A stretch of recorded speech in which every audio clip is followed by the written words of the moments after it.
విదా వర్తే పేరు చూడడానికి వినడానికి చాలా స్పెషల్ గా యూనిక్ గా ఉంది కదా.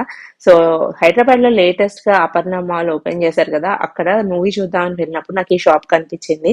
వెంటనే లోపలికి వెళ్ళిపోయాను. ఇండోర్ ప్లాంట్స్ అంటే మనకు అసలుకే ప్రాణం కదా. సో చూద్దాం ఏం వెరైటీ ఉందా అని చెప్పేసి వెళ్ళాము. ఇక్కడ రెగ్యులర్ గా మనకు బయట నర్సరీలో దొరికే సక్యులెంట్స్, అలాగే జీజీ ప్లాంట్స్, ఇండోర్ ప్లాంట్స్ అవన్నీ ఉంటాయి కదా, అవన్నీ దొరుకుతున్నాయి. అవి ఇవి వచ్చేసి నర్సరీ గ్రోన్ ప్లాంట్స్ కాదనమాట. ఇండోర్ లోనే స్టార్టింగ్ నుంచి గ్రో అయ్యి అలవాటు చేసిన ప్లాంట్స్ కాబట్టి మనం జీరో సన్లైట్ లో గ్రో చేసుకోవచ్చు అనమాట. డిఫరెంట్ డిఫరెంట్ మీడియంస్ లో ఉన్నాయి. కొన్ని శాండ్ లో గ్రో అయినాయి, కొన్ని మట్టిలో గ్రో అయినాయి. అండ్ దీనికి వచ్చే జార్స్, పాట్స్ చాలా యూనిక్ గా డిఫరెంట్ గా ఉన్నాయి అనమాట.